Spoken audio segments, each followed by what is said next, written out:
My husband threw divorce papers at me and said, "You have 36 hours to move out. My new girlfriend owns everything here now. You leave with nothing." He said it loud enough for the neighbors to hear, just to shame me. I only smiled. Because when she stepped inside that house, she learned a truth that changed everything. 36 hours. That's how long my husband gave me to pack up 7 years of marriage and disappear from what he called his girlfriend's house. I'm Eliza Hartwell, and I was standing on my own front porch on a Thursday afternoon when Grant decided to make a public spectacle of throwing me out. He held divorce papers like they were a trophy, his voice loud enough for half the neighborhood to hear every word. "You leave with nothing, Eliza. Lydia owns everything here now." The neighbors were watching. Mrs. Patterson with her terrier, the Hoffmans mid-grocery unload, 2 kids on skateboards who'd stopped to witness the drama. Grant wanted an audience. He wanted them all to see me humiliated, defeated, broken. Before we continue, I want to thank you for being here to witness this journey of justice. If you believe that truth and documentation matter when facing betrayal, please consider subscribing. It's free and helps us reach more people who need these stories. Now let's see how this unfolds. But here's what Grant didn't know. While he'd been busy planning his grand exit with his 26-year-old personal trainer, I'd been planning something too. While he thought he was playing chess, I'd been studying the entire board. "When exactly did Lydia purchase this property?" I asked, my voice cutting through his performance. I must have missed that transaction. His confidence flickered. Just slightly. Just enough. Because the house he was throwing me out of, the home he claimed his girlfriend owned, it belonged to a trust he didn't know existed. And when Lydia stepped inside expecting to claim her prize, she was about to learn a truth that would destroy everything she'd built. I had 36 hours before she moved in. 36 hours to execute the plan I'd been preparing for 8 weeks. But to understand how I got here, standing on my own porch while my husband publicly discarded me like trash, you need to understand what the past 7 years looked like. You need to understand the life I thought I was building before I discovered it was all constructed on lies. Grant and I met at a networking event 9 years ago. He worked in wealth management, managing investment portfolios for clients who trusted him with their retirement funds and their children's college savings. I was a corporate contracts attorney, the person companies called when they needed someone to find the trapdoors hidden in seemingly straightforward agreements. We bonded over our shared understanding of financial structures and risk assessment. He made me laugh with stories about demanding clients. I impressed him with tales of contract negotiations that saved companies millions. Our wedding was elegant but not extravagant. 150 guests at a country club in Westchester, a honeymoon in Napa Valley, a shared commitment to building something solid and lasting. We bought the Ridgewood house 5 years ago, a colonial with good bones in a neighborhood where everyone knew everyone. Grant thought we bought it together. I'd actually purchased it through the Hartwell Family Trust using my inheritance from my grandmother's estate, but Grant never paid attention to those details. He assumed joint ownership because that's what married couples do, and I never corrected him because it didn't seem important at the time. My mother Margaret had insisted on the trust structure. She was a forensic accountant who'd spent 40 years tracking money through corporate labyrinths, finding the numbers people desperately wanted to hide. She raised me alone after my father died when I was 12, and she taught me to be thorough in everything, to look for patterns, to trust my instincts when something felt wrong, to always protect myself legally even when it seemed unnecessary. "Eliza," she'd said when I told her about buying the house, "always read what's not written on the page. Put it in the trust. Keep it separate. You never know when you'll need that protection." I thought she was being paranoid. My marriage was solid. Grant was a good husband. We had the kind of life that looked perfect from the outside. Sunday brunches at the country club where Grant networked and I smiled politely, summer barbecues where we grilled expensive cuts of meat for neighbors who discussed property values and school district ratings, annual vacations to Cape Cod where we walked beaches and pretended our marriage was as picturesque as the lighthouse postcards in every gift shop. Our neighborhood was the type where everyone maintained careful facades. Mrs. Patterson walked her terrier past our house every morning at 7:15. Always waving, always commenting on the weather, never acknowledging that her own marriage had quietly collapsed 2 years ago. The Hoffmans hosted block parties where children ran through sprinklers and adults drank wine from plastic cups while discussing local politics, carefully avoiding mention of their son's recent arrest for drug possession. Young couples pushed expensive strollers down tree-lined streets, their lives seemingly mapped out in increments of school years and mortgage payments, none of them admitting that beneath the surface aesthetics, everyone was struggling with something. I thought Grant and I were different. I thought we had something genuine beneath our own carefully maintained surface. The first crack appeared on a Tuesday evening in early September when Grant came home 2 hours late smelling like expensive perfume that wasn't mine. He claimed he'd been at a client dinner, but his shirt collar had lipstick on it, a shade of burgundy red I'd never worn. I didn't confront him right away. Instead, I did what my mother trained me to do. I watched. I listened. I began reading the spaces between his words. "Client dinner ran late," he said, loosening his tie and avoiding eye contact. "You know how it gets with these high-maintenance portfolio holders. They want to discuss every market fluctuation over expensive wine." I nodded, smiled, asked if he'd eaten enough. But my mind was already cataloging details. The way he turned away when he took off his jacket, the way he went straight to the bedroom instead of joining me in the living room like he usually did, the way the shower ran for 20 minutes instead of his typical 10. The lipstick stain was gone when he emerged, his collar now pristine. But I'd already photographed it with my phone. Grant's sudden fitness obsession started the next week. He joined an upscale gym in Paramus that cost more per month than most people's car payments. Designer workout clothes appeared in our closet, brands I'd never heard of with price tags I accidentally saw before he removed them. Protein powders lined our kitchen counter in flavors with names like Tropical Paradise Recovery and Midnight Chocolate Performance Blend. He talked constantly about his new personal trainer Lydia, how she was helping him optimize his performance, unlock his potential, realign his energy centers. "She's a genius," he said one morning while mixing a green smoothie that smelled like grass clippings and disappointment. "She understands the connection between physical wellness and financial success. Most trainers just count reps, but Lydia sees the whole picture. She's helping me develop discipline that translates directly to my portfolio management." I asked what she charged for this transformative wisdom. He waved the question away. "It's an investment in myself, Eliza. You of all people should understand the value of professional development." At first, I told myself this was standard midlife crisis territory. Grant was 42, maybe he'd looked in the mirror one morning and seen his father's face staring back. The gym membership, the protein powders, the new clothes. These were classic symptoms of a man trying to recapture something he thought he'd lost. But then came the business trips. Scottsdale in late September. Miami in early October. Burlington, Vermont in mid-October. When I asked about these destinations, Grant had smooth explanations. Scottsdale was a wealth management conference. Miami was a client meeting with a retired executive. Burlington was a potential new client who preferred meeting on his home turf. The explanations were practiced, almost believable. Almost. I pulled up our credit card statements one night while Grant showered after another late gym session. The charges told a different story. The Scottsdale conference included spa services at a luxury resort, couples massage, romantic dinner for 2, upgraded suite. The Miami client meeting featured boutique hotel charges and reservations at restaurants that specialized in intimate candlelit experiences. Burlington showed purchases from lingerie boutiques and wine bars. My stomach dropped, but my mind stayed sharp. This was what my mother had trained me for. The moment when emotions wanted to override logic, when hurt threatened to cloud judgment. I forced myself to breathe slowly, to think clearly, to document everything. I could have confronted him right then. Could have walked into that bathroom and thrown the credit card statements at him while he stood wrapped in a towel, vulnerable and caught. Could have demanded explanations, apologies, the truth. But my mother's voice echoed in my head. Never show your hand until you know the full game. So I started my own investigation. I accessed Grant's phone location through our family plan, a feature he'd forgotten we'd activated years ago. His patterns emerged quickly. The Paramus gym 5 days a week, yes, but also regular stops at an address in Hoboken, weekend trips to locations that didn't match any gym or office, midday departures to restaurants and hotels scattered across northern New Jersey. I reviewed 6 months of bank statements, highlighting every suspicious transaction.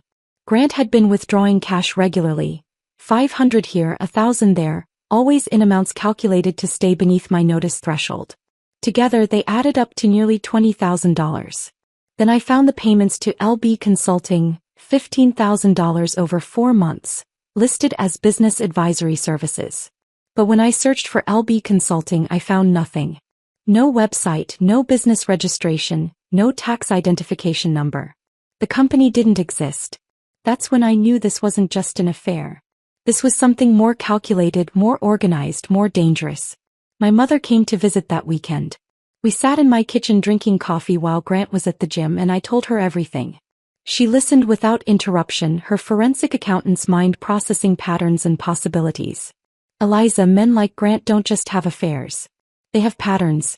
If he's giving money to this woman, he's not the only one. Together we found Lydia Brennan's Instagram. Yoga poses on pristine beaches, green smoothies in aesthetically perfect glasses, inspirational quotes superimposed over sunrise photos.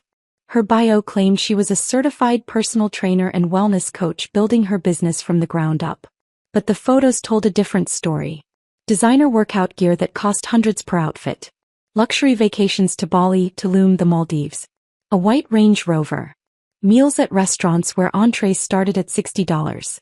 This isn't a struggling entrepreneur, my mother said quietly. This is someone with multiple income streams. Dig deeper.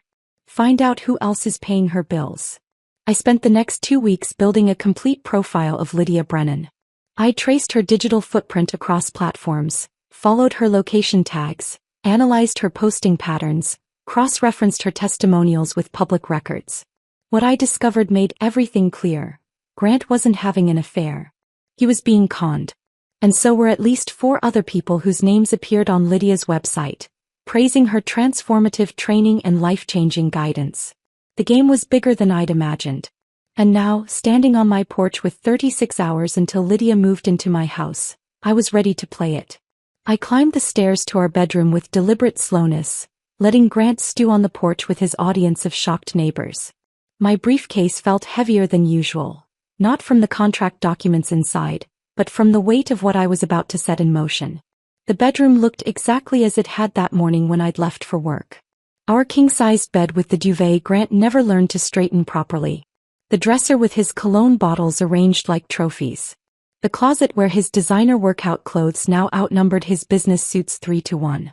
Everything appeared normal, comfortable, unchanged. But nothing was normal anymore. I set my briefcase on the bed and pulled out my laptop. Through the window I could see Grant still standing on the front porch, his phone pressed to his ear. Probably calling Lydia to tell her about his triumphant eviction performance. Probably expecting praise for how decisively he'd handled his soon-to-be ex-wife. The thought made my jaw tighten. My phone buzzed. A text from my mother. Is it happening today? I typed back, he just threw divorce papers at me on the front porch. Told the whole neighborhood I have 36 hours to leave Lydia's house. 3 dots appeared immediately, then, perfect. Execute the plan. I'm proud of you. I opened my laptop and pulled up the email I drafted 3 days ago. The subject line read, regarding Lydia Brennan's private training services. 4 email addresses sat in the recipient field. Rebecca Winters, Sarah Blackwood, Jennifer Ashford, and Marcus Chin. For people whose lives were about to intersect with mine in ways none of us could have predicted 2 months ago. The attachments were ready.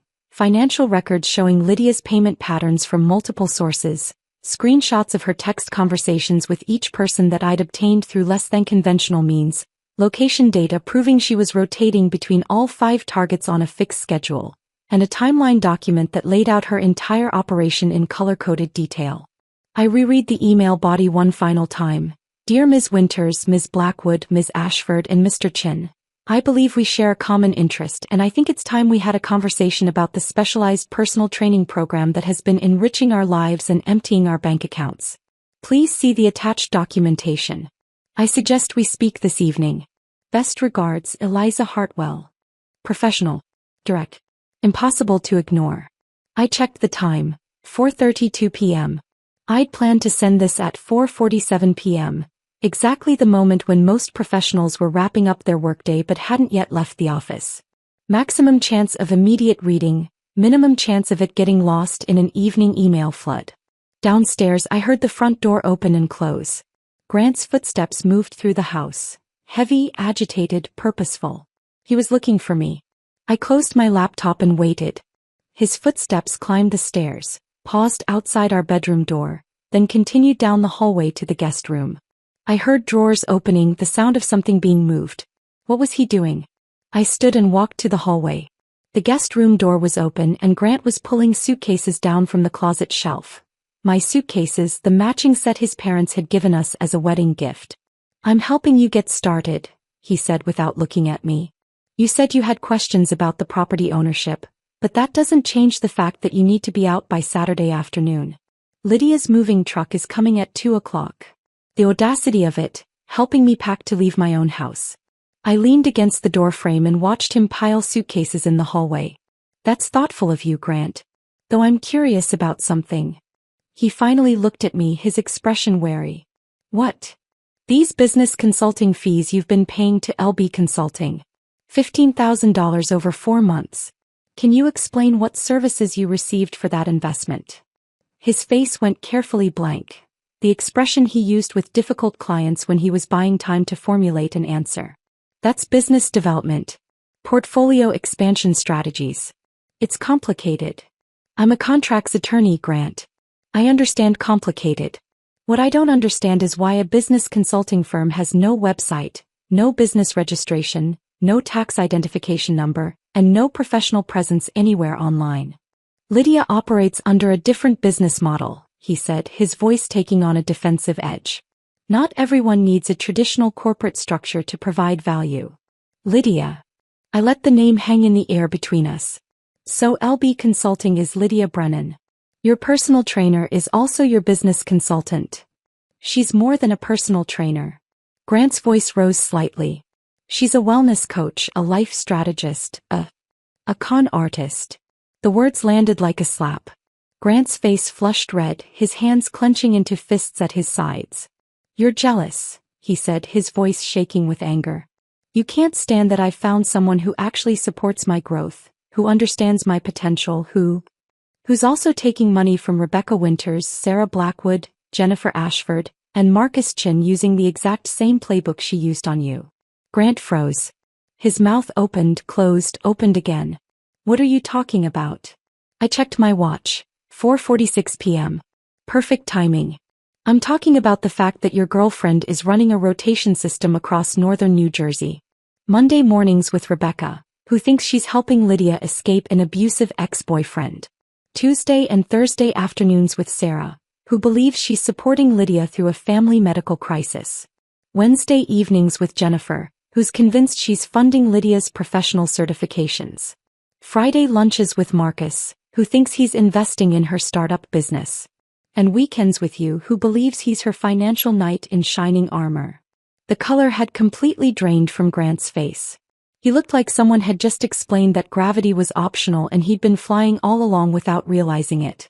"That's not true," he whispered. "You're making this up too." "To what, Grant?" "To save a marriage you just publicly destroyed on our front porch." I pulled out my phone and opened Lydia's Instagram, turning the screen so he could see her carefully curated feed. "Look at the location tags. Look at the timestamps.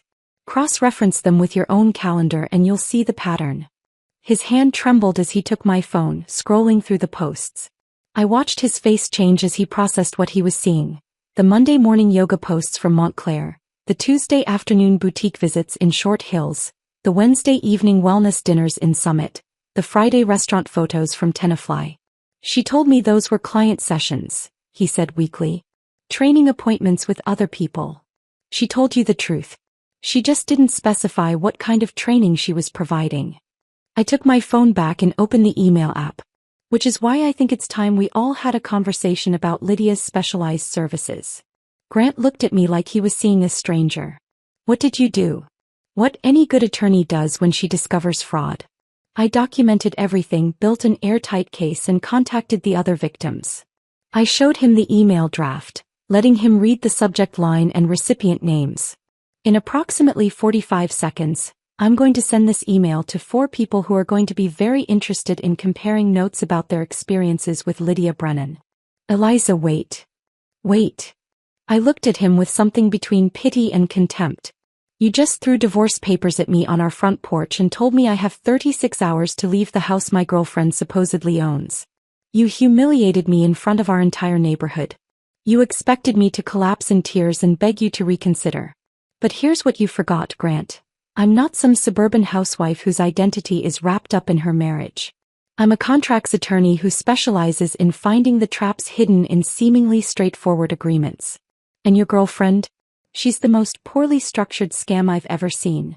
I hit send at exactly 4:47 p.m. The email disappeared from my outbox, launched into the digital void, heading toward 4 people whose lives were about to change in ways they couldn't yet imagine. Grant stared at my phone like it was a weapon I just fired. What have you done? I've given 4 people the information they need to make informed decisions about their relationships with Lydia. What they do with that information is up to them. I walked past him toward the bedroom. Now if you'll excuse me, I have some calls to prepare for. I expect Rebecca Winters will reach out first. She's an attorney, she'll recognize the legal implications immediately. Sarah will probably call second, once she's had time to review the financial documentation. Jennifer and Marcus might take a bit longer to process. Eliza. Grant's voice cracked. If what you're saying is true. It is. Then she's been. He couldn't finish the sentence. I paused in the bedroom doorway and looked back at him standing in the hallway surrounded by my suitcases, his face the color of old newspaper, his expensive suit suddenly looking like a costume he'd borrowed for a role he didn't understand. You've been conned, Grant. Systematically, expertly, and completely. And in about 15 minutes, when your phone starts ringing with calls from 4 very angry people who've just discovered they were conned by the same woman, you're going to realize exactly how thoroughly your perfect plan has fallen apart.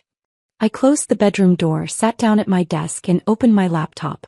My phone was already starting to buzz with incoming notifications. The first call came at 5:03 p.m. Rebecca Winters. Right on schedule. I let it ring twice before answering. Ms. Winters. Thank you for calling so quickly. Her voice was controlled, but I could hear the fury underneath. Mrs. Hartwell. I received your email. These are serious allegations you're making. I'm a contracts attorney, Ms. Winters. I don't make allegations. I present evidence. Through the bedroom door I could hear Grant's phone ringing. Then ringing again. Then again. The next 36 hours were going to be very interesting. Rebecca Winters spoke with the precision of someone who'd spent years in courtrooms. Mrs. Hartwell, I'm a divorce attorney. I've seen every manipulation tactic in the book. What makes you certain this isn't just a misunderstanding or coincidence? I opened the folder on my laptop labeled LB Consulting Research. 8 weeks of investigation that told a story Grant couldn't even imagine. Ms. Winters, I'm going to share my screen with you. What you're about to see is documentation I've been compiling since early September. Through the bedroom door I could hear Grant's phone ringing constantly now. His voice carried up the stairs, confused and defensive as he tried to answer multiple calls. I pulled up the first document, Lydia's website testimonials page. 5 glowing reviews from satisfied clients. Rebecca Winters, divorce attorney. Sarah Blackwood, boutique owner. Jennifer Ashford, pharmaceutical executive. Marcus Chin, hedge fund manager. And Grant Hartwell, wealth management advisor. Rebecca's silence on the other end was heavy. Then, I wrote that testimonial 6 months ago. She asked me to share my transformation story. I thought I was helping her build credibility.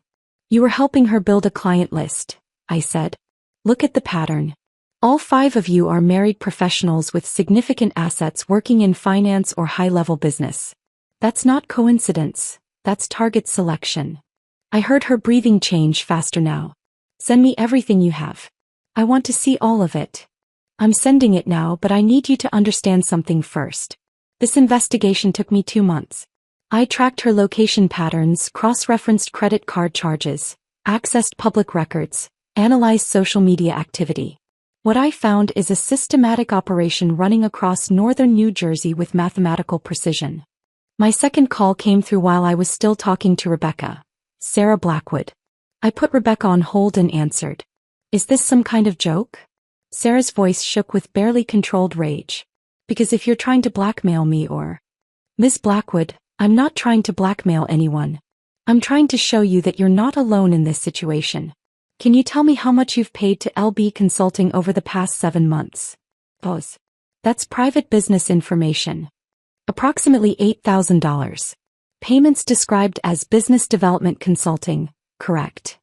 I pulled up Sarah's financial records, the ones I'd obtained through business registry public filings. Except LB Consulting isn't registered as a legitimate business entity. It's a shell name Lydia uses to collect payments that look professional on credit card statements. How do you know about my payments? Sarah's voice had shifted from angry to wary. Because I'm married to someone who's been paying the same non-existent company. And so have 3 other people. We're all funding different pieces of the same lifestyle. I spent the next 40 minutes walking Sarah and Rebecca through the evidence I'd compiled. The location tracking that showed Lydia's rotation schedule. Monday mornings in Montclair for Rebecca, Tuesday and Thursday afternoons in Short Hills for Sarah, Wednesday evenings in Summit for Jennifer, Friday lunches in Tenafly for Marcus, weekends in Ridgewood for Grant. She posts on Instagram from each location, I explained, pulling up screenshots. Monday morning yoga poses geotagged near Montclair with captions about starting the week with intention. The timestamps match perfectly with Rebecca's credit card charges. I pulled those from public court records in your divorce cases, Ms. Winters. Tuesday and Thursday posts from Short Hills showing her outside boutiques, talking about supporting local businesses. Sarah, your business credit card shows regular LB consulting payments on those exact dates. Sarah's voice came through tight with realization. She told me those were other client training sessions. She said she had a full schedule to build her business. She wasn't lying, I said. She just didn't specify what kind of business she was running. My phone buzzed with an incoming call from Jennifer Ashford. I added her to the conference line. Jennifer's voice was clinical, controlled. The tone of someone used to managing pharmaceutical crises. Mrs. Hartwell, I've reviewed the documentation you sent. These are serious allegations that require serious evidence. What's your source for the financial information? Public records, credit card statements obtained through legal channels, business registry filings, and location data from social media posts cross-referenced with known addresses. I pulled up the spreadsheet my mother had helped me create. I'm a corporate contracts attorney, Dr. Ashford. I know how to build a case that holds up under scrutiny. You mentioned wellness retreat expenses that I supposedly covered. How did you access that information? Through your pharmaceutical company's public financial disclosures. Professional development reimbursements are listed in quarterly reports. The dates match perfectly with Lydia's Instagram posts from Miami and Scottsdale. Trips she claimed were certification programs but were actually luxury vacations. I heard Jennifer's sharp intake of breath. I approved those reimbursements because she showed me certification program brochures. She needed advanced training in pharmaceutical-grade nutrition planning. Did you verify those programs existed? Silence. That's what I thought, I said softly. She's very good at showing just enough documentation to make the lie believable. Marcus Chin joined the call at 5:47 p.m., his hedge fund manager's voice carrying the kind of controlled tension that comes from managing billions in volatile markets. Someone better explain why I'm on a conference call with 4 strangers discussing my personal training sessions. Mr. Chin, we're not strangers, Rebecca said, her attorney's voice cutting through. We're all marks in the same con. And Mrs. Hartwell has documentation that proves it. I walked Marcus through the same evidence, watching the pieces click together for him the way they had for the others. The startup investment he'd made in Lydia's wellness business. Money that went straight into high-yield savings accounts I'd traced through public financial disclosures. The Friday lunch dates he thought were private mentorship sessions. Actually scheduled appointments in a rotation system. She told me I was the only person who understood her vision, Marcus said quietly. She said everyone else just saw her as a trainer, but I saw her as an entrepreneur. She told Grant he was the only person who understood her spiritual journey, I replied. She told Rebecca that she'd never felt safer with anyone. She told Sarah they were going to build an empire together. She told Jennifer that their connection was transforming her understanding of wellness. She customized the con for each target. By 6:15 p.m., I had all 4 of them on the line, processing the reality that they'd been systematically deceived by the same woman. How did you figure this out? Rebecca asked. Most people don't have the resources or skills to conduct this kind of investigation. My mother is a forensic accountant, I said. She taught me to follow money trails and look for patterns.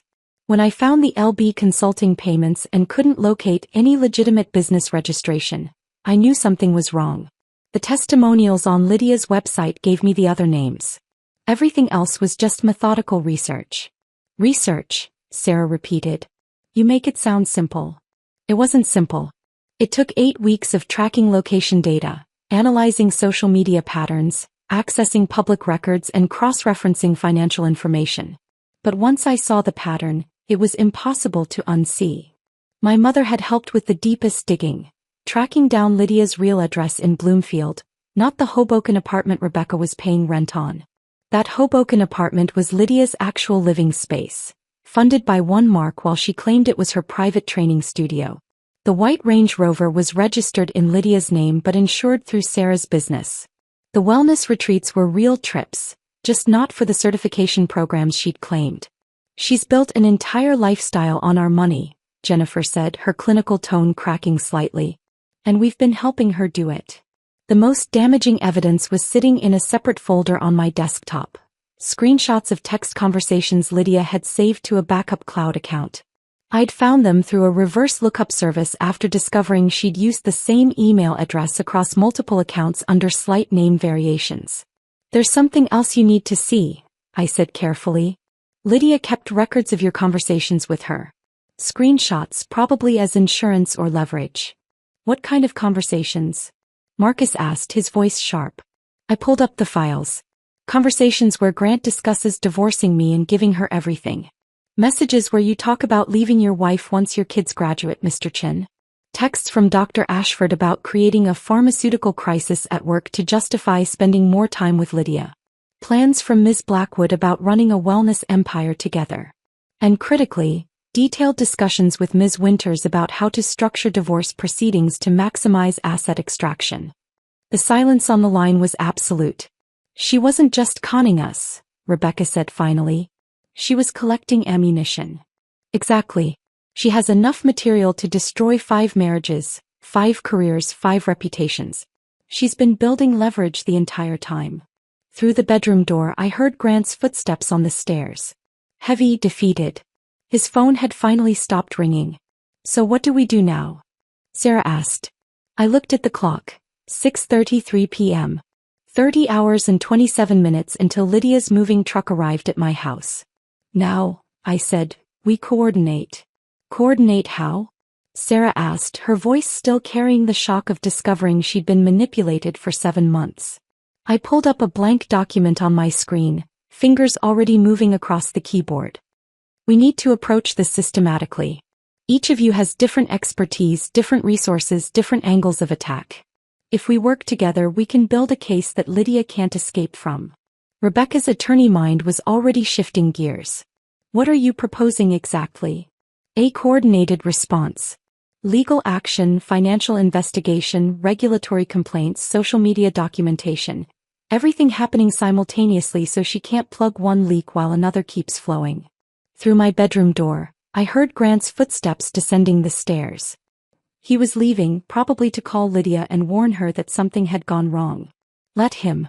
By the time she understood what was happening, it would be too late to stop it. I'm listening, Marcus said.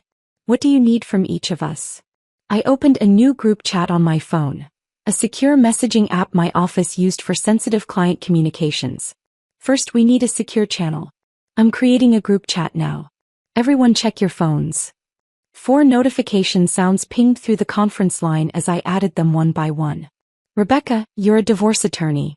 You understand fraud, you know how to file complaints with the right authorities, you can build the civil case framework. Can you handle the legal structure? Absolutely. I've already started mentally cataloging the charges. Fraud across multiple counties, identity theft through false business entities, tax evasion. If she's been collecting this much unreported income, the IRS is going to be very interested. Good. Sarah, you run multiple businesses. You understand social media, branding, online presence. Can you document everything on Lydia's platforms before she has a chance to delete it? Sarah's voice came through sharper now, focused. I can do better than that. I have software that captures entire websites in real time. Every testimonial, every post, every claim she's made. I can preserve it all with timestamps and metadata. She won't be able to claim anything was doctored. Perfect. Jennifer, you work in pharmaceuticals. You mentioned she sold you supplements claiming they were pharmaceutical grade. Can you coordinate with regulatory bodies about unlicensed sales? Jennifer's clinical tone returned. The FDA has a division specifically for this. If she's been selling products claiming medical benefits without proper licensing, that's federal jurisdiction. I can make the right calls tomorrow morning. Marcus, you manage investment portfolios. You understand money trails, banking systems, financial structures. Can you follow her accounts and trace where all this money has been going? Marcus's response was immediate. I have contacts at 3 major banks and 2 financial investigation firms. If she's running money through shell accounts, we'll find them. Money always leaves traces. Then we have our team.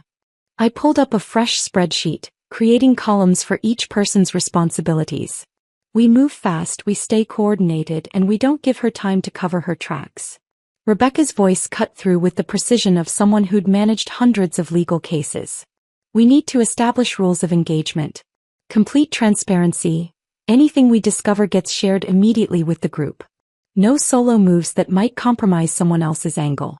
And we document everything with the assumption it might end up in court. Agreed, I said, typing notes into the group chat. Sarah, start with her Instagram, Facebook, LinkedIn, anything with a digital footprint. Capture everything tonight. Already on it. I'm screen recording her entire Instagram feed as we speak. Jennifer, draft an outline of what you know about her supplement sales. Product names, claims she made, prices she charged, any documentation she provided about certifications or licensing. I have emails going back 4 months. I'll compile them into a single file with summaries. Marcus, pull together everything you have on the money you invested in her supposed startup. Bank transfers, wire receipts, any business plans or financial projections she showed you. I'll have it ready within an hour. Rebecca, start drafting the legal framework. What agencies need to be contacted, what forms need to be filed, what timeline we're looking at for official complaints. On it. Though I should warn you, once we file official complaints, this becomes public record. Everyone's involvement will be documented. I heard the weight of that statement settle over the call. These were successful professionals with reputations to protect, careers that could be damaged by association with a fraud scandal. I understand that's a risk, I said carefully. But consider the alternative. If we don't stop her, she continues this operation. She finds new targets. More people lose money, more families get destroyed. We have the power to end this, but only if we're willing to accept some short-term embarrassment for long-term justice. Marcus spoke first. I'm in. My marriage is already damaged. My wife is going to find out eventually. Better she hears it from me while we're taking action than discovers it later when more harm has been done. Sarah followed. My business can weather this. I'd rather be known as someone who caught a con artist than someone who got played and did nothing about it. Jennifer's voice was steady. The pharmaceutical industry has strict ethics standards. Coming forward about this demonstrates integrity, not weakness. I'm prepared to accept the consequences. Rebecca's response carried the weight of someone who'd seen countless cases. As an attorney, I should have known better. But that's exactly why I need to be part of stopping this. If I can be fooled, anyone can. This isn't about protecting my ego, it's about preventing future victims. My bedroom door opened. Grant stood in the doorway, his face pale, his expensive suit rumpled. He looked like someone who'd aged 10 years in 2 hours. Eliza, we need to talk, he said quietly. I held up one finger, signaling him to wait. Ladies and gentlemen, I need to pause for a moment. Keep working on your respective tasks. I'll check the group chat in 30 minutes with updates. Understood, Rebecca said. We'll coordinate through the chat. I ended the conference call and looked at Grant. He walked into the room and sat on the edge of our bed, his hands clasped between his knees. I called Lydia, he said. His voice was hollow, defeated. She's not answering. I've left 6 messages.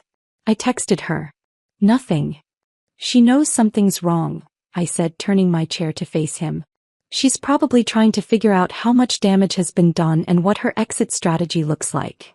Grant looked up at me, and for the first time since this started, I saw genuine fear in his eyes.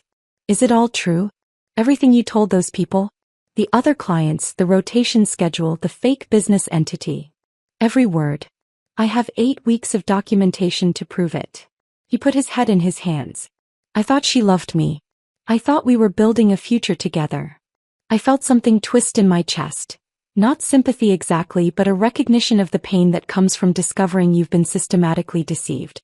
I'd felt it myself when I first confirmed Grant's affair. The difference was that I'd channeled that pain into investigation instead of collapse. She didn't love you, Grant. She was working you. The same way she worked Rebecca, Sarah, Jennifer, and Marcus. You were a target selected for specific characteristics. Married, financially comfortable, professionally successful, emotionally vulnerable. How was I emotionally vulnerable? His voice rose defensively. You're 42 years old, working in an industry where youth and vitality signal success. Your clients are getting younger while you're getting older. You've been worried about relevance, about staying competitive, about proving you still have what it takes. Lydia saw that vulnerability and exploited it. Grant's phone buzzed. He grabbed it desperately, but his face fell when he checked the screen. Just my managing partner. Wants to schedule a meeting tomorrow morning to discuss client concerns. Your clients are already hearing about this? Word travels fast in our industry.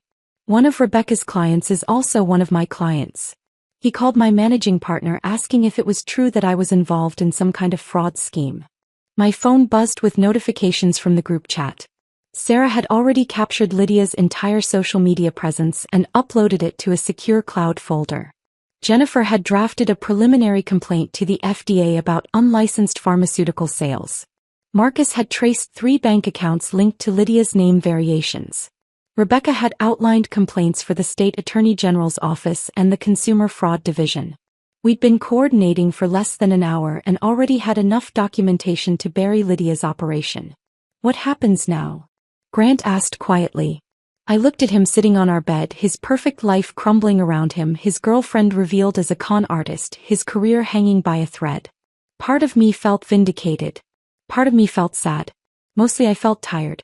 Now we finish what we started. Rebecca files complaints tomorrow morning. Jennifer contacts the FDA. Sarah preserves all the digital evidence. Marcus traces every dollar. And I coordinate everything to make sure Lydia faces consequences for what she's done. And me? His voice cracked. What happens to me? That depends on you, Grant. You can cooperate with our investigation, provide whatever information you have, and possibly mitigate some of the damage to your reputation. Or you can continue trying to protect Lydia and go down with her ship. Your choice. He stared at me for a long moment.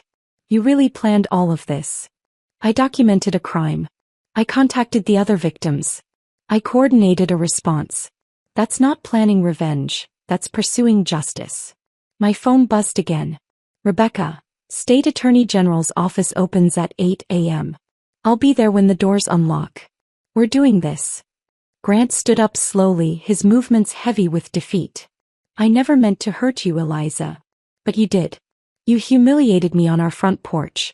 You tried to throw me out of my own house. You planned to give everything to a woman who was using you for money. I turned back to my laptop. The difference between us is that when I got hurt, I did something about it. He walked to the door, paused, looked back. For what it's worth, I'm sorry. Save your apologies for when you're explaining this to your clients. He left, closing the door behind him. I returned to my laptop and opened the group chat. Everyone's still here? I typed. For immediate responses, yes. Here. Ready. Confirmed. Then let's finish building this case. We have 29 hours until Lydia's moving truck arrives at my house. I want to make sure when she gets here, she's greeted by something very different from what she expected. The group chat exploded with activity over the next 3 hours. At 7:15 p.m., Sarah sent a screenshot with a message that made my chest tighten. Just confirmed 2 additional victims in Bergen County. Found them through mutual connections on Lydia's Facebook. Same pattern. Married professionals, significant assets paying for private wellness coaching. Reaching out to them now. 7 victims. Not 5. 7. Jennifer's message came at 7:22 p.m. Spoke with a contact at the FDA. Her supplement operation is completely unlicensed. She's been selling products with pharmaceutical claims. weight loss, hormone regulation, immune system enhancement, without any certification. That's federal jurisdiction. They're opening a file. Marcus at 7:30 p.m. Traced funds through 3 shell companies registered in Delaware. She's been moving money systematically to avoid detection. This isn't amateur hour. Someone taught her how to structure this. Possibly a previous victim who worked in finance. I'm digging deeper. Rebecca at 7:35 p.m. Filing preliminary complaints with State Attorney General tomorrow morning at 8 a.m. Also contacted the IRS Fraud Division. With 7 victims and unreported income exceeding $200,000 over 3 years, this is serious tax evasion. $200,000. I stared at that number trying to process the scale of what Lydia had built. This wasn't just a personal trainer having affairs with clients. This was an organized criminal operation running across multiple counties, possibly multiple states. I stood and walked to the bedroom window looking down at our quiet street. The Hoffman's house was dark except for the flicker of a television in their living room. Mrs. Patterson's porch light cast long shadows across her front yard. Everything looked normal, peaceful, unchanged. But inside this house, inside this room, I was coordinating the dismantling of someone's entire life. My phone buzzed. A text from my mother. "How's it going?" I typed back, 7 victims now. Federal charges likely. Everything converging faster than I expected. Her response was immediate. "You're doing the right thing. Stay focused." I heard the front door open downstairs. Grant coming back inside after another unsuccessful attempt to reach Lydia by phone. His footsteps moved through the house. Kitchen, living room, his home office. Searching for something or maybe just avoiding coming back upstairs to face me. At 7:45 p.m., Sarah sent another update. One of the new victims, Helen Torres, pharmaceutical rep from Ridgefield, says Lydia told her she was planning to settle down with a wealthy advisor who was divorcing his wife.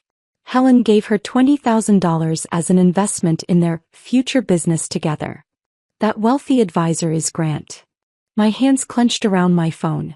$20,000. From someone who thought she was investing in a partnership with my husband. I forwarded the message to Grant's phone with a simple note.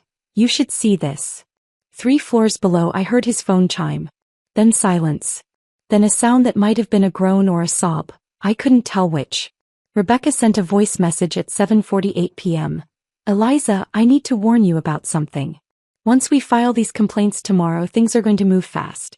Lydia will likely be contacted by authorities within 48 hours. She's going to know who initiated this investigation. You need to be prepared for her response. People like this don't go down quietly." I played the message twice, letting Rebecca's warning settle over me. He was right. Lydia had spent 3 years building this operation, collecting leverage, maintaining control. When she realized it was all collapsing, she would fight back with everything she had. At 7:50 p.m., headlights swept across my bedroom wall. I walked to the window and looked down to see Lydia's white Range Rover pulling into our driveway with deliberate confidence. She parked behind Grant's Mercedes, the vehicle's gleaming paint catching the streetlights. My breath caught in my chest. She was here. Here. 24 hours early. The driver's door opened and Lydia stepped out, wearing designer athleisure that probably cost $600. Black leggings with mesh panels, a matching sports bra under a cropped jacket, pristine white sneakers. Her blonde hair was pulled back in a high ponytail that swung as she moved. She looked like she'd stepped out of a luxury fitness magazine, all lean muscle and confident grace. She pulled an expensive leather duffel bag from the passenger seat, then walked to the back of the Range Rover and opened the hatch. Inside were boxes, actual moving boxes labeled with black marker. Kitchen, bedroom, bathroom. She'd already packed. She'd already labeled everything. She was moving in a full day early, probably to establish possession before I could react. I grabbed my phone and texted the group. "Our guest of honor has arrived. 24 hours early. She's unloading moving boxes. Are you ready for the reveal?" For responses came within seconds. "Rebecca, ready. Recording this on my phone from my office. Time-stamped documentation. Sarah, I'm screen recording everything. Got my camera set up. This is going to be incredible. Jennifer, document everything. Every word, every reaction. Marcus, about time. Let's end this."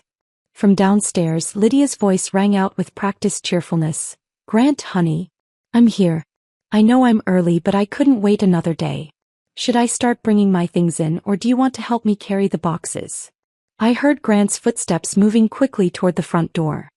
His voice was strained, uncertain. "Lydia, wait. We need to talk first." "Talk about what?" Her voice had that breathy quality she used when she wanted to sound vulnerable and appealing.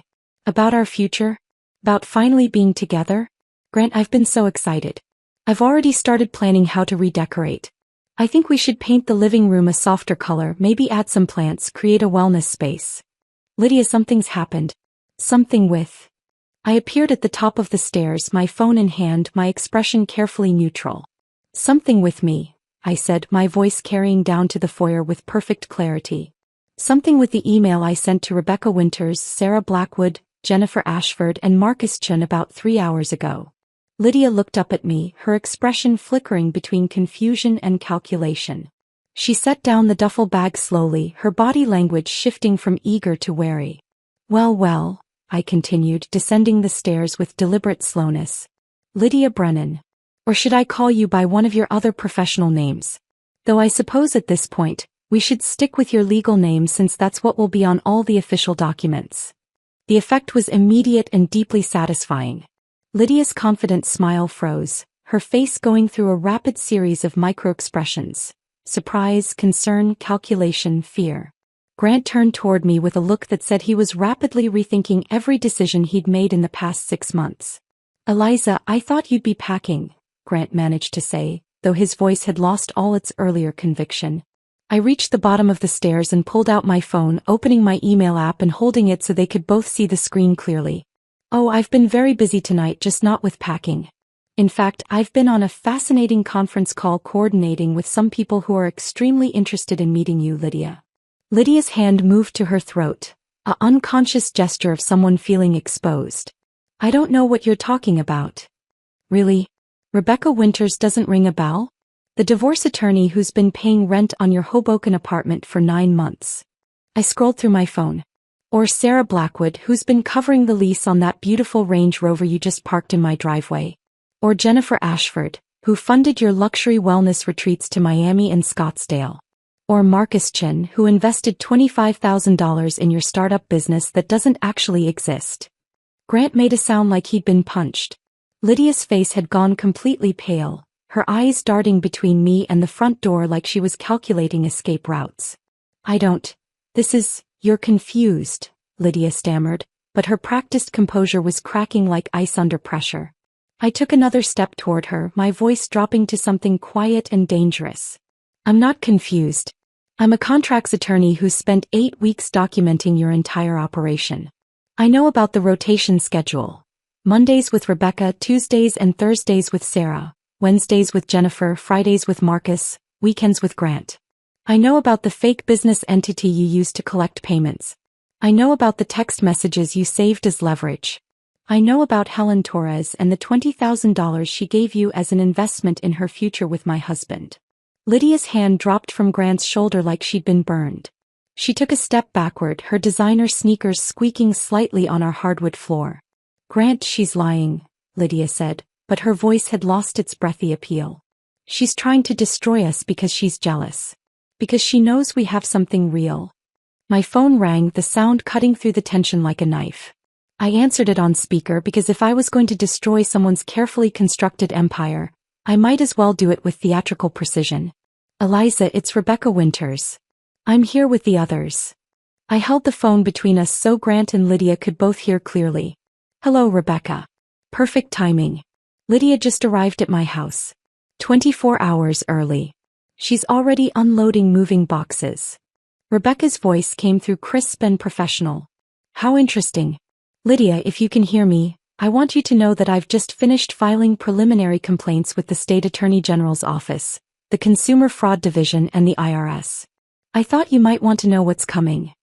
Lydia's face progressed from pale to gray to a sickly green color. Her mouth opened but no sound came out. Sarah's voice joined the call. "This is Sarah Blackwood. I've documented your entire social media presence. Every testimonial, every claim, every fabricated story. It's all preserved with timestamps and metadata. You can delete your accounts now, but it won't matter. We have everything. Jennifer's clinical tone cut through next. Dr. Jennifer Ashford. I've contacted the FDA about your unlicensed supplement operation. They're very interested in products claiming hormone regulation and immune system enhancement without proper certification. That's federal jurisdiction. Marcus's voice was last, cold and precise. Marcus Chin. I've traced your money through 3 shell companies registered in Delaware. The IRS is going to be fascinated by $200,000 in unreported income over 3 years. The silence that followed was so complete I could hear the vintage clock in the hallway ticking away the seconds. Lydia grabbed her duffel bag with shaking hands, backing toward the door. I smiled, watching her world collapse in real time. Leaving so soon? I asked. But you just got here. Lydia's hand tightened on her duffel bag. For a moment I thought she might actually run, just bolt out the door and disappear into the night.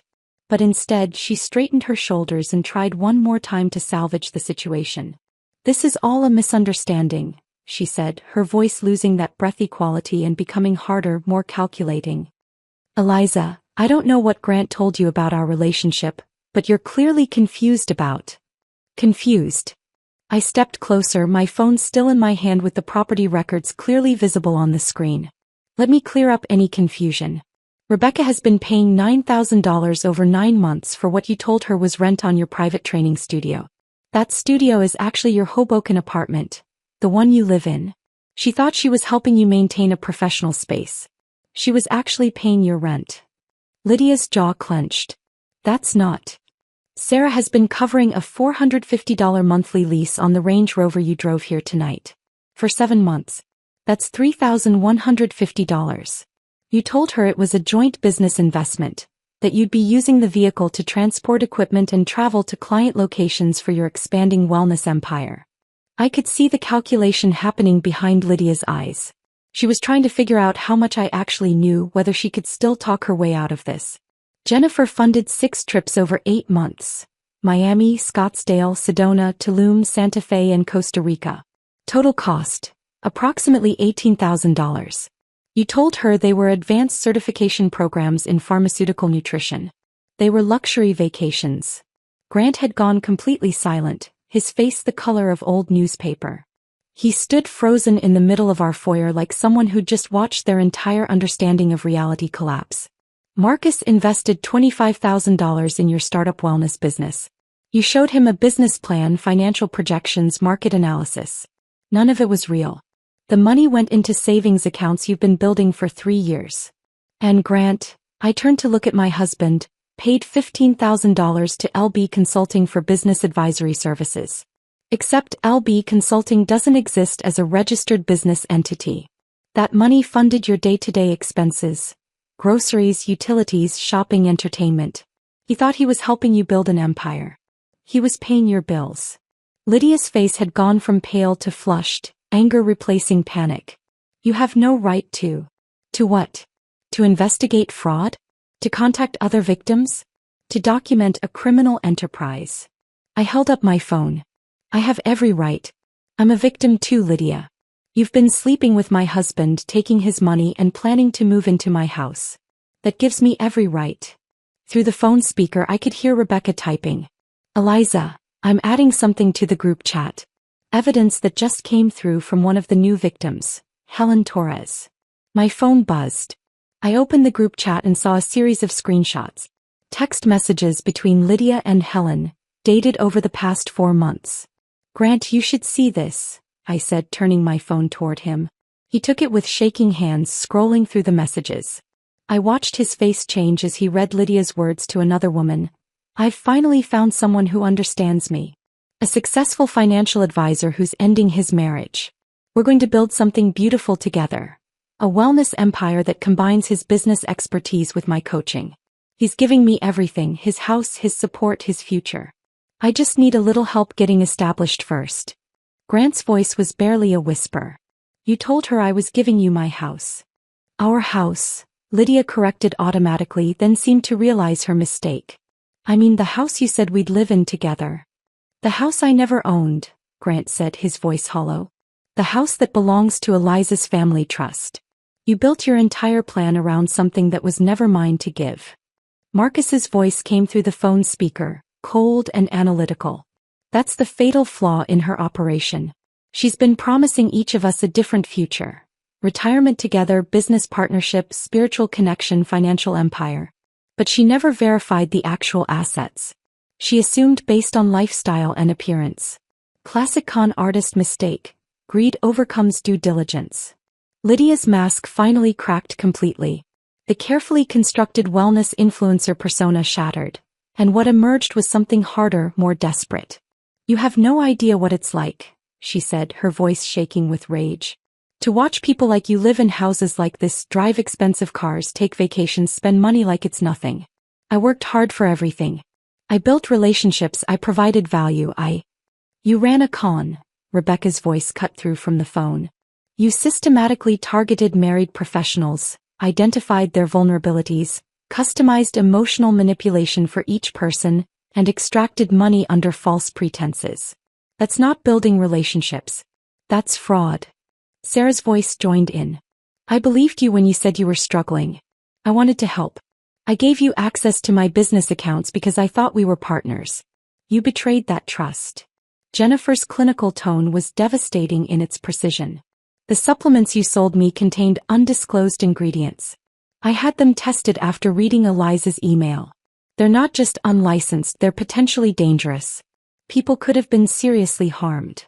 Lydia's eyes darted between the phone, the door, Grant, and me.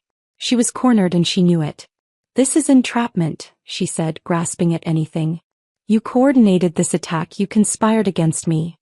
Victims coordinating a response isn't entrapment, Rebecca said. It's justice. And tomorrow morning when I walk into the State Attorney General's office, they're going to agree. Grant finally found his voice. How many? He asked Lydia.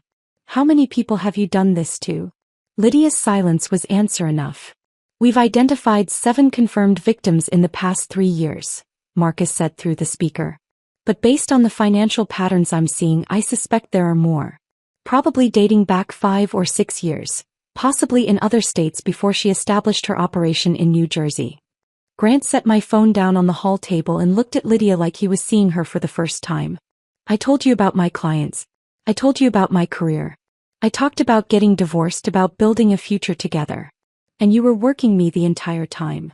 Grant, you don't understand. I understand perfectly. His voice was flat, empty of emotion. I was a target. That's all I ever was. Lydia made one last desperate attempt to control the narrative. Fine. You want the truth? Yes, I took money from people who could afford to give it. Yes, I told different stories to different people. But I provided value. I helped you get in shape, Grant. I gave Rebecca emotional support during her divorce cases. I helped Sarah think through business strategy. I provided Jennifer with wellness guidance. Marcus got financial advice. Everyone got something. We got lies, I said quietly. Carefully constructed lies designed to extract maximum value. You studied each person, figured out what they needed emotionally, and sold them a fantasy while taking their money. Rebecca's voice came through with finality. Lydia, I've been a divorce attorney for 15 years. I've seen every manipulation tactic, every justification, every rationalization. What you just said, claiming you provided value while admitting you ran a con, that's going to look very bad in court. I'd recommend you stop talking and contact a lawyer. The fight went out of Lydia all at once. Her shoulders slumped, her carefully maintained posture collapsing. She looked suddenly smaller, younger, less like the confident wellness influencer and more like someone who'd been caught doing something terrible. I need to leave, she said quietly. That's the first honest thing you've said tonight, I replied. She picked up her duffel bag and walked toward the door. Grant didn't try to stop her. Neither did I. At the doorway she paused and looked back. For what it's worth, I did care about you, Grant. At least a little. Grant's laugh was bitter, broken. You cared about my bank account. Get out of my sight. Lydia opened the door and stepped out into the night. The Range Rover, Sarah's Range Rover, started with a smooth purr. The headlights swept across our front windows as she backed out of the driveway. We stood in silence, watching the taillights disappear down our tree-lined street. Through the phone speaker, Rebecca spoke first. That went better than I expected. She didn't deny anything. That's going to make the legal proceedings much simpler. She knew she was caught, Marcus said. No point in denying documented evidence. Sarah's voice carried a note of satisfaction. Did you see her face when you told her about the house ownership? That was beautiful. Justice usually is, Jennifer said quietly. I picked up my phone from the hall table. Thank you everyone. For believing me, for coordinating so quickly, for being willing to come forward. This wouldn't have worked without all of you. We should thank you, Rebecca said. You connected the dots. You brought us together. You gave us the power to stop her. What happens now? Sarah asked. I looked at Grant, standing in our foyer surrounded by the wreckage of his carefully planned future. Now we finish what we started. Rebecca files her complaints tomorrow. The rest of us provide documentation. And we let the legal system do what it's designed to do. Agreed, Marcus said. I'll have my financial documentation ready by morning. Same, Jennifer confirmed. I'll continue monitoring her social media in case she tries to delete evidence, Sarah added. We said our goodbyes and ended the call. I set my phone down and looked at Grant. 7 years, he said finally. 7 years of marriage. And it took you 8 weeks to destroy everything. I didn't destroy anything, Grant. You did that yourself when you chose her over me. I just made sure there were consequences. He nodded slowly, seeming to age before my eyes. What happens to us now? I thought about the divorce papers he'd thrown at me on the front porch that afternoon. About the public humiliation he'd intended for me. About the house he'd tried to give away that was never his to offer. Now, I said quietly, you find somewhere else to sleep tonight. Because this house, my house, isn't your home anymore. Grant didn't move. He stood in the foyer staring at the space where Lydia had been standing moments before, like if he looked long enough she might reappear and explain that this was all some terrible misunderstanding. Grant, I said quietly. I meant what I said. You need to find somewhere else to sleep tonight. He turned to look at me, his face going through a series of expressions. Anger, denial, desperation, and finally something that looked like acceptance. Where am I supposed to go? That's not my problem anymore. You can go to a hotel, you can call a friend, you can sleep in your car for all I care. But you're not staying in this house tonight. Eliza, please. Please what? Please forgive you? Please pretend you didn't throw divorce papers at me on our front porch this afternoon? Please forget that you tried to evict me from my own house so your con artist girlfriend could move in. My voice was rising despite my efforts to stay calm. You humiliated me in front of our entire neighborhood. You made me a spectacle. You expected me to collapse in tears and beg for another chance. Well, here's your reality check, Grant. I'm not begging. I'm done. He opened his mouth, closed it, opened it again. Can I at least pack some clothes? You have 15 minutes. Take what you need for a few days. We'll figure out the rest through lawyers.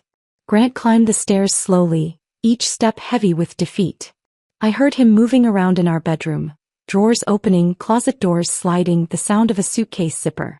Through it all, my phone kept buzzing with updates from the group chat. Rebecca at 8:47 p.m.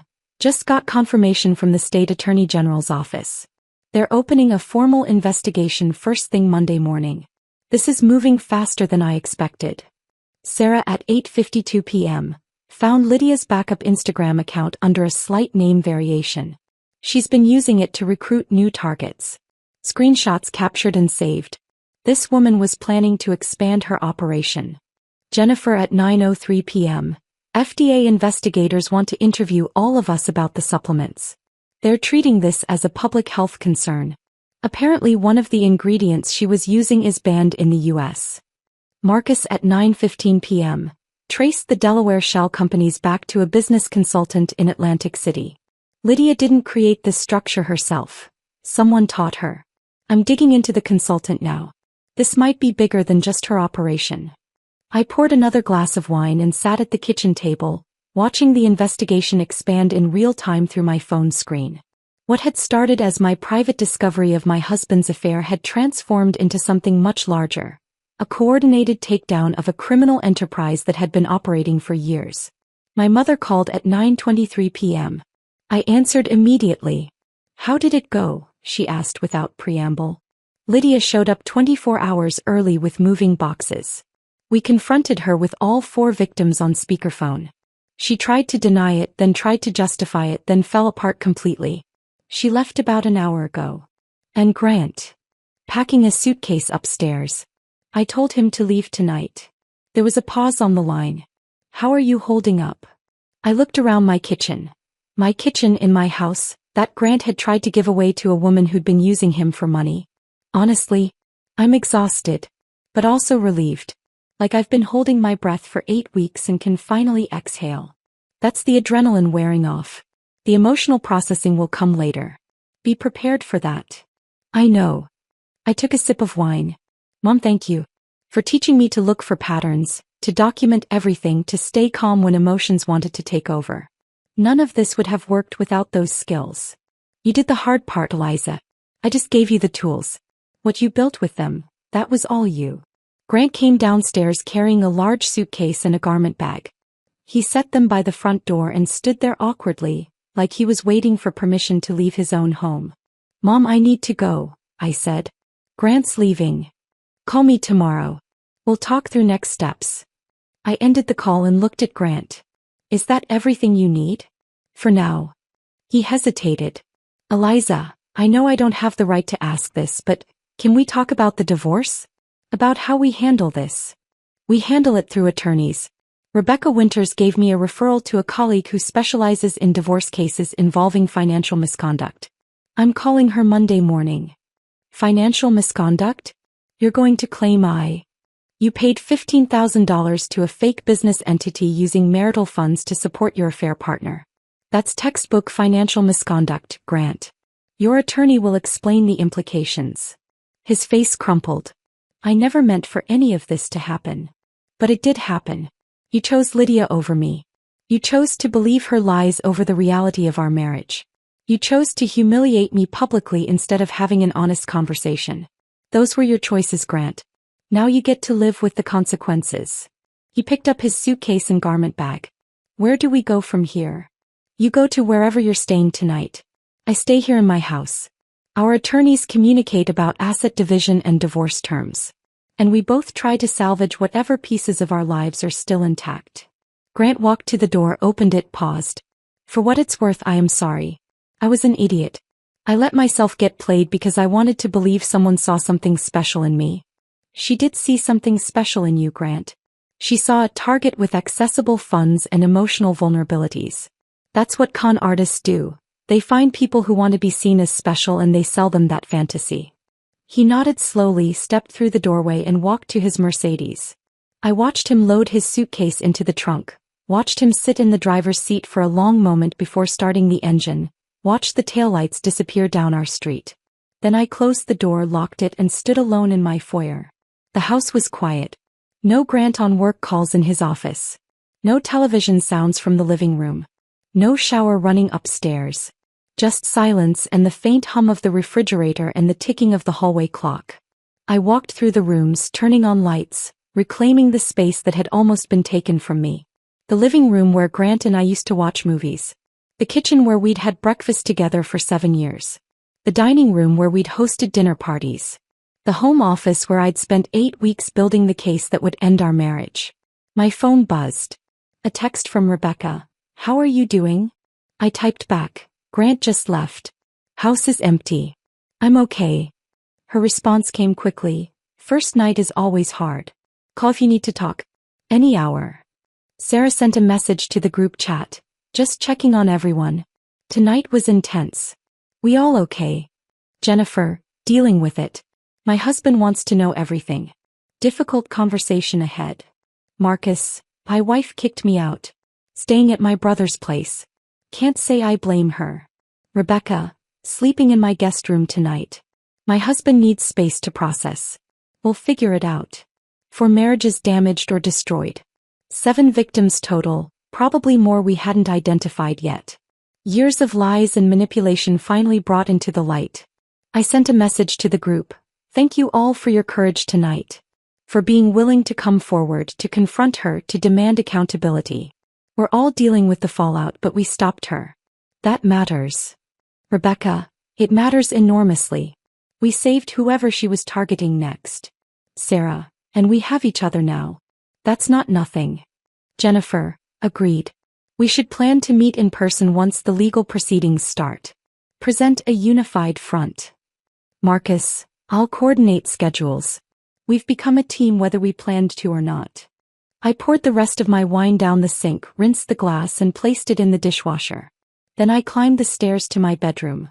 The bedroom that had been mine and Grant's but was now just mine. The room looked the same but felt different. The bed we'd shared. The dresser where his cologne bottles had sat until tonight. The closet where his clothes had hung next to mine.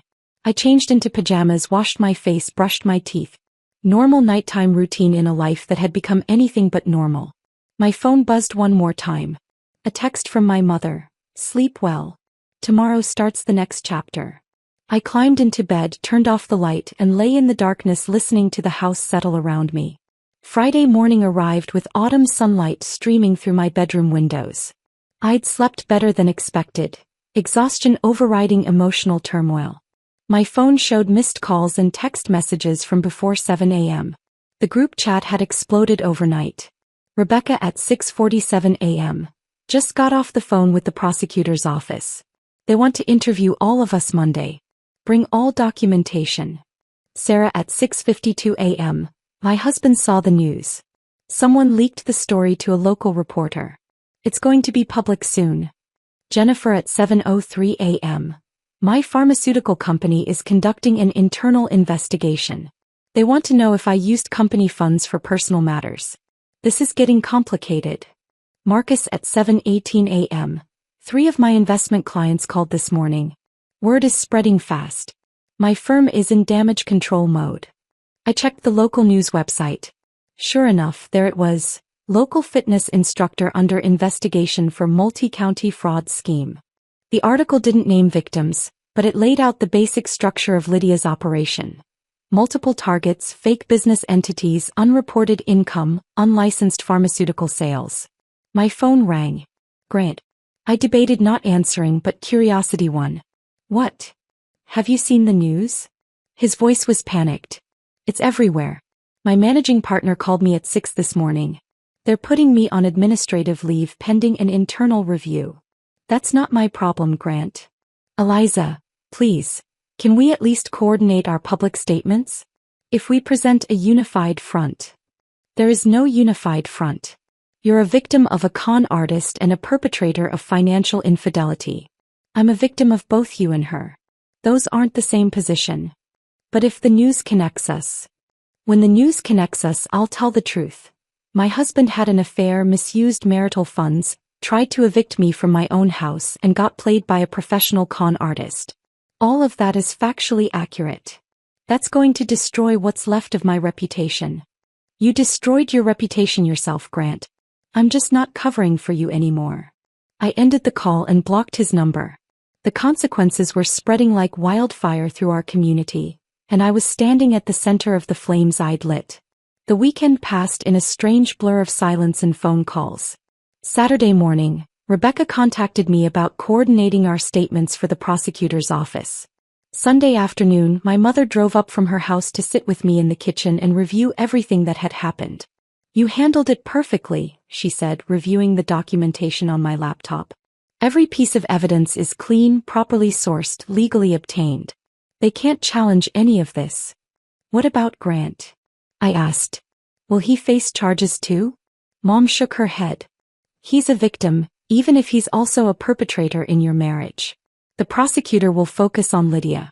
Grant will face consequences through the divorce proceedings and his career damage, but that's civil, not criminal.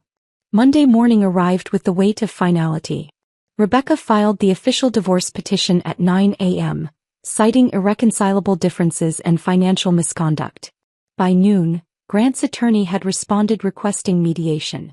By 3 p.m., we were sitting in a conference room at Rebecca's law firm with both attorneys and a neutral mediator. Grant looked terrible. His expensive suit hung differently on him like he'd lost weight. Dark circles shadowed his eyes. His hands shook slightly as he paged through the divorce petition.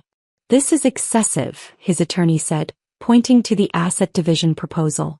Mrs. Hartwell is requesting 3/4 of liquid assets, full ownership of the marital residence and The marital residence was never marital property, Rebecca interrupted smoothly. It's owned by Hartwell Family Trust. Mr. Hartwell has no legal claim to it whatsoever. As for the liquid assets, we're prepared to demonstrate that Mr. Hartwell misused marital funds totaling $15,000 to support his affair partner's fraudulent operation. That constitutes financial infidelity under New Jersey law. Grant's attorney looked at him. Grant nodded slowly. I don't want to fight this. Mr. Hartwell, I'd advise you to. I don't want to fight, Grant repeated, his voice hollow. She's right. About all of it. I made terrible choices. I destroyed our marriage. I got played by a con artist. I don't have the energy or the moral standing to argue for a better settlement. The mediation took 2 hours. By the end, we had a preliminary agreement that would be formalized within the week. I got the house, 75% of our joint savings, my full retirement account, and an acknowledgement in the divorce decree that Grant's conduct had been the primary cause of marital dissolution. Grant got his 401k, 25% of the joint savings, and the remainder of his dignity if he could find it. We signed the preliminary agreement in silence. As we stood to leave, Grant looked at me across the conference table. I hope you find someone better, he said quietly. Someone who actually deserves you. I didn't respond. There was nothing left to say. The legal proceedings against Lydia moved faster than anyone expected. By late October, the state attorney general's office had built a comprehensive case incorporating testimony from 7 victims, financial records spanning 3 years, and evidence of systematic fraud across 4 counties. Lydia hired an attorney who tried to negotiate a plea deal. The prosecutor's office refused. They wanted this case to go to trial as a warning to others running similar operations. In November, Rebecca's law firm filed a class action civil suit on behalf of all identified victims. The lawsuit sought full restitution of all funds obtained through fraudulent means, plus damages for emotional distress and punitive damages to deter similar conduct. Marcus's financial investigation revealed that Lydia had been running variations of this con for 6 years, starting in Pennsylvania before moving to Connecticut and finally settling in New Jersey. The total amount of unreported income exceeded $400,000. The IRS filed separate charges for tax evasion. By December, Lydia's attorney was advising her to accept a plea agreement. She refused, apparently believing she could convince a jury that her victims had willingly given her money and that the relationships were genuine. Her trial was scheduled for March. Meanwhile, my life was rebuilding itself in unexpected ways. The divorce was finalized in early February, 4 months from the Thursday afternoon when Grant had thrown papers at me on the porch. The final decree awarded me everything Rebecca had negotiated, plus a clause prohibiting Grant from claiming any future interest in the house or my inheritance. My career had taken an interesting turn. Word had spread through legal circles about how I'd coordinated a multi-victim fraud investigation using public records research and strategic victim coordination. 3 law firms had contacted me about consulting on similar cases. A legal technology company wanted me to develop training materials for attorneys on recognizing and documenting financial fraud. I'd also started teaching that continuing education course I'd designed, Financial Fraud in Personal Relationships, Recognition, Documentation, and Legal Response. The first session had 23 attorneys enrolled. The second session had a waiting list. Rebecca, Sarah, Jennifer, Marcus, and I continued meeting monthly for dinner. What had started as a coordination group had evolved into genuine friendship. We'd been through something intense together, and that created bonds that normal social interactions couldn't match. At our February dinner, Sarah announced she was divorcing her husband. Not because of Lydia, she explained. Because the whole situation made me realize I'd been ignoring problems in my marriage for years. Sometimes it takes a crisis to see clearly. Jennifer shared that her husband had moved out but they were trying therapy. I'm not sure if we'll make it, she said honestly. But I need to know we tried everything before making a final decision. Marcus's marriage had survived, surprisingly. My wife said she'd already suspected I was having an affair, he told us. Finding out I was being conned instead of being unfaithful actually made it easier to forgive. We're in counseling but we're committed to rebuilding. Rebecca's marriage was also in counseling with cautious optimism about the outcome. My husband understands that I was vulnerable after handling so many difficult divorce cases, she said. Lydia targeted that vulnerability expertly. He's hurt, but he's willing to work through it. I was the only one whose marriage had completely ended. But I was also the only one who felt entirely at peace with that outcome. Grant had moved to a corporate apartment in Newark and was slowly rebuilding his client base. 3 clients had left him entirely. 5 had stayed, willing to give him another chance. He'd taken a salary cut to maintain his position at the firm, agreeing to additional oversight of his accounts and client interactions. He'd sent me an email in January. Not a request to reconcile, just an acknowledgement of what he'd lost and an apology for the pain he'd caused. I'd read it once and then deleted it. Some apologies come too late to matter. In March, Lydia's trial began. All 7 victims testified over 3 days. The prosecution presented financial records, text messages, social media evidence, and testimony from the business consultant in Atlantic City who'd taught Lydia how to structure her operation. The jury deliberated for 6 hours. They found her guilty on all counts: fraud, identity theft, tax evasion, and unlicensed pharmaceutical sales. Her sentencing was scheduled for April. She faced a minimum of 3 years in prison, potentially up to 7 depending on the judge's assessment of her conduct. The civil lawsuit was settled out of court when Lydia's attorney finally convinced her she would lose everything if it went to trial. She agreed to full restitution to all victims. Payments that would continue for 20 years after her release from prison, garnished directly from any wages she earned. My mother came to visit the weekend after the verdict. We sat in my kitchen, the same kitchen where this had all started, drinking coffee and talking about justice. "You did something important," she said. "Not just for yourself but for everyone she victimized. And for everyone she might have victimized in the future." "I just connected the dots," I said. "Anyone could have done it. But you did do it. That's what matters." I looked around my kitchen, my house, my space. Everything was quiet, peaceful, mine. For months had felt like forever when I was living through it. Now sitting here with my coffee and my mother's approval and my hard-won peace, it felt like the fastest transformation of my entire life. I'd gone from humiliated wife being publicly evicted to divorced woman rebuilding her life on her own terms. I'd coordinated a multi-victim investigation that brought down a criminal enterprise. I'd turned a moment of public shame into a masterclass in strategic justice. And I'd learned exactly what I was worth, which was significantly more than I'd been accepting. My phone buzzed. A text from Rebecca. "Dinner next week? Sarah wants to celebrate the verdict." I typed back, "Absolutely. My house. I'll cook." As this was my house now.